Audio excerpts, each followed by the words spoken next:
Sustainable rise दिखाएगा। बिल्कुल सही बात है, क्योंकि दुनिया में जो है कितनी गाड़ियां बनेंगी और कितने तेल की खपत होगी ये सबको मालूम है, क्योंकि उससे ज्यादा आप खपत कर ही नहीं सकते। तो ऑयल डिमांड सप्लाई आपको सब मालूम है। सिर्फ आप एक हद तक कह रहे थे कि 150 तक चला गया, $150 तक ऑयल चला गया, उसके बाद में नीचे आने लगा। हालांकि कुछ लोग कह रहे थे कि 200 तक जाएगा, लेकिन वैसा नहीं हुआ, क्योंकि वो जो उसके अंदर जो ट्रेडिंग हो रही थी वो कम हो गई, वो बंद हो गई। यहाँ पर हमारे साथ में एक सज्जन है जो कि खुद अमेरिका के रहने वाले हैं। आप कुछ सवाल पूछना चाह रहे थे। अमेरिका में जो भी क्वालिटी यहाँ से हो जाती है वो अच्छी क्वालिटी मिलती है, दाल या चावल हर चीज़, मगर वहाँ इतना रेट्स तो नहीं बढ़े हमारे हिंदुस्तान के जैसा। और यहाँ पे दाल उसके अंदर भी देखिए कंकर वगैरह सब मिला हुआ रहता, वहाँ पे एकदम साफ सुथरा। नहीं मैं बता रहा हूँ मैं, और ज्यादा हिंदुस्तान से ही है, हिंदुस्तान से जाता है वहाँ पे जो भी चीज़ है। अभी भी वहाँ पे रेट्स बढ़ गया सब कुछ, कि जिस तरीके से हम लोग इंडियन स्टोर में ही जाते हैं ज़्यादा करके, जितने हिंदुस्तानी हैं वो स्टोर में जाके सामान लेते हैं, उधर में और इधर में बहुत फर्क हो गया। एक्सपोर्ट मैंने बोला 17% एक्सपोर्ट ग्लोबली बढ़ गया है, और यही इनसे जुड़ा हुआ सवाल है। क्वालिटी क्या है उसका भी असर पड़ता है क्या? जो अमेरिका में प्राइसेस पहले से हैं उनके अंदर शायद क्वेश्चन ज़्यादा होगा, तो जिसकी वजह से वहाँ पर इतना आपको डिफरेंस पता नहीं चल रहा है। यहाँ पर चूंकि काफ़ी थिन मार्जिन पे ट्रेडिंग होती है मार्केट में, तो जरा भी अगर किसी चीज़ के इनपुट कॉस्ट बढ़ती है तो प्राइस बढ़ सकते हैं। लेकिन वहाँ पर चूंकि मार्जिन शायद जो लोग इंपोर्ट करते होंगे वो यहाँ से उन्होंने ज़्यादा रख रखा होगा पहले से, तो इसलिए शायद कंज्यूमर को उतना पता नहीं चल रहा हो। लेकिन इसके बारे में कोई मैं स्पेसिफिक कमेंट इसलिए नहीं कर सकता क्योंकि इनकी वो समस्या मैं ये बता दूं कि हिंदुस्तान में जो आदमी खाने पर खर्च करता है उसका परसेंटेज बहुत ज्यादा है।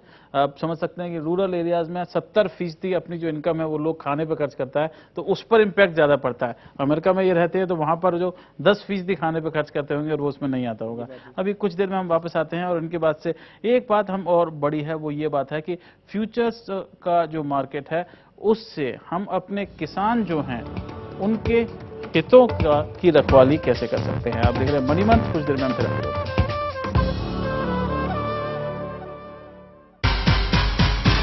No stock tips, no real estate funds. Because tips don't build wealth. Here's a show that has the answers for you. Where to invest, how to protect, how to grow your savings to wealth. In just 30 minutes every week with Monica and me, right here on NTV Profit.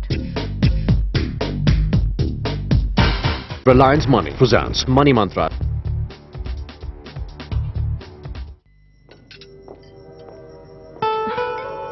लो, अपना सामान pack किया? हाँ हाँ मैंने किया। देख लेना कुछ छूट न जाए। वापस कब आएगा? 6-8 महीने लग जाएंगे। फ्लाइट कितने बजे की? सुबह 5 बजे की। अरे फिर तो डोंट वरी डैड, मैं मैनेज कर लूंगा ना। हाँ अब खा लो, संभल के।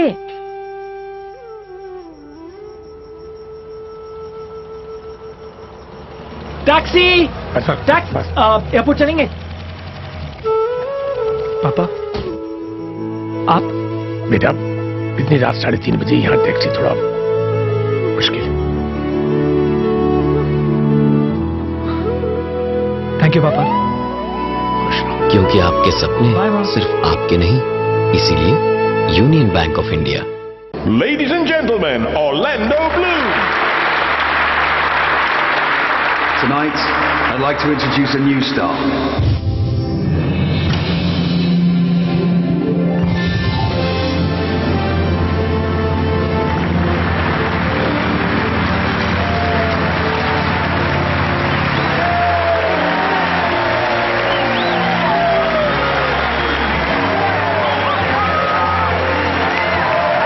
अपनी बाइक का कैरेक्टर बदलना हो तो डालिए सैवसॉल, इंडिया का पहला 40 ऑयल विद HVX, जिससे इंजन रहे स्मूथ और powerful. Savsol from Savita, India's number 1 in 40 oils.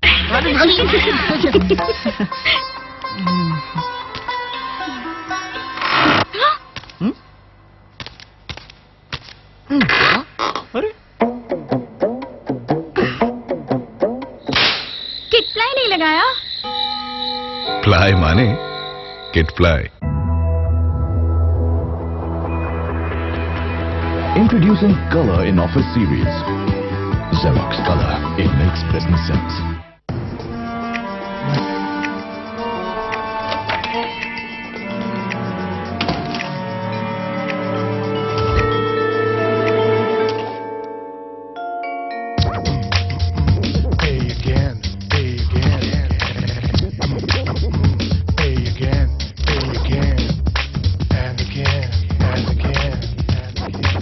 Wouldn't it be great if you could pay just once and keep enjoying the benefits? Reliance Money introduces trading services with a fixed fee.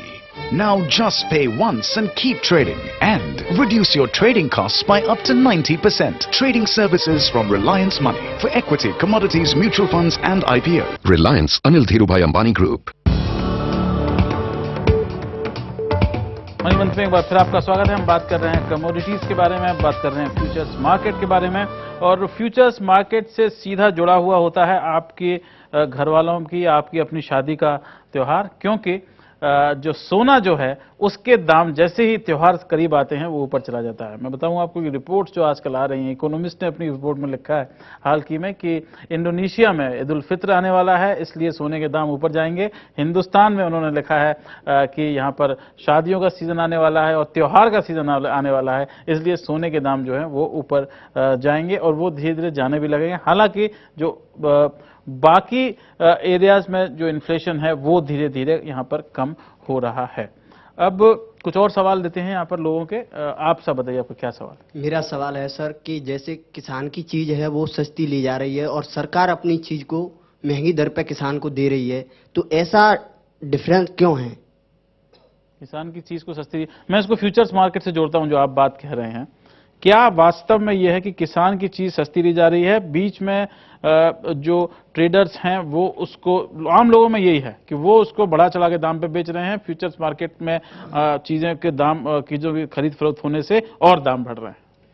देखिए, ऐसा है कि मैं वो यही बात बताना चाहता हूं कि जो फ्यूचर्स मार्केट है इसको इंडिया में दोबारा जो स्टार्ट किया गया 2000 के बाद, वो स्टार्ट ही इसलिए किया गया कि इसका बेनिफिट जो है फार्मर्स तक पहुंच सके।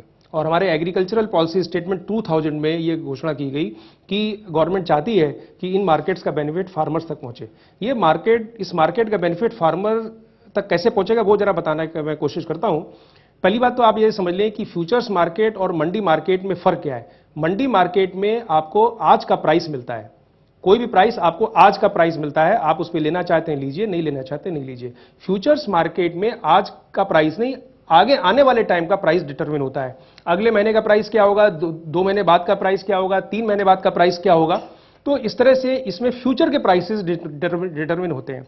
और आप ये सभी लोग जानते होंगे कि कोई भी बिजनेसमैन हो, चाहे वो फार्मर हो, अपनी आगे की वो बिजनेस की प्लानिंग कर ही नहीं सकता अगर उसे ये पता नहीं है कि जिस कमोडिटी को वो प्रोड्यूस कर रहा है या जिस कमोडिटी को वो कंज्यूम कर रहा है उसका आने वाले समय में क्या भाव होने वाला है। बिल्कुल सही बात। अगर आपको लगता है कि अगले साल आपको, अगर आप किसान हैं जो आप कह रहे हैं कि अगर आपको अगले साल गेहूं नहीं बोना चाहिए, आपको कुछ और वहां पर बोना चाहिए, तिलहन बोना चाहिए, तो आप अब उसको डिसाइड कर सकते हैं फ्यूचर मार्केट की वजह से। तो आज मान लीजिए बुआई का टाइम है, तो किसान को अगर मालूम है कि जो फसल वो बोना चाह रहा है उसका 3 महीने बाद का भाव क्या फ्यूचर्स मार्केट दिखा रहा है, तो वो अपना जो डिसीजन है उसको थोड़ा सा फाइन ट्यून कर सकता है। अगर उसको लगता है कि पूरे भारत में अगर बुआई बहुत ज्यादा होने की संभावना है तो प्राइस इसका गिर सकता है, तो वो उस फसल को नहीं बोएगा। हमारे यहाँ अभी हर फार्मर पीछे के प्राइस को देखता है कि पिछली साल प्राइस किसका ज्यादा मिला था और उसी फसल को बोता है। नतीजा ये होता है कि इस वाले सीजन में गलत हो जाता है और उस चीज का भाव और ज्यादा गिर जाता है। तो पहली बात तो ये हुई कि जो एकरेज का डिसीजन है वो फार्मर ले सकता है। दूसरी बात बहुत एक महत्वपूर्ण है, वो ये है कि उसको मार्केट में अपने प्रोड्यूस को कब बेचना है वो डिसाइड कर सकता है कि आगे अगर आने वाले समय में उसे बेटर प्राइस मिल सकता है तो वो अभी माल को क्यों बेचे, वो 2 महीने बाद बेचेगा। उसमें समस्या ये आती है कि वो फाइनेंस कहां से लाए, क्योंकि उसके पास तो इतनी गरीबी है कि उसको तुरंत ही बेचना है माल को। तो उसके लिए जो फ्यूचर्स मार्केट है वो फाइनेंसिंग का इंतजाम करता है। ये इसकी सबसे बड़ी खूबी है जो ज्यादातर लोग नहीं जानते हैं। यहाँ पर लेकिन एक बात है, फाइनेंसिंग की बात आपसे मैं करता हूँ। यहाँ पर हमारी समस्या इस समय हिंदुस्तान में ये है कि फाइनेंसिंग रूरल एरियाज में बहुत कम है। जी बिल्कुल सही बात। और ये उससे एकदम से जुड़ी हुई है। जी बहुत ठीक कहा आपने। फाइनेंसिंग एग्रीकल्चरल प्रोड्यूसर्स के लिए बहुत ही प्रॉब्लम है।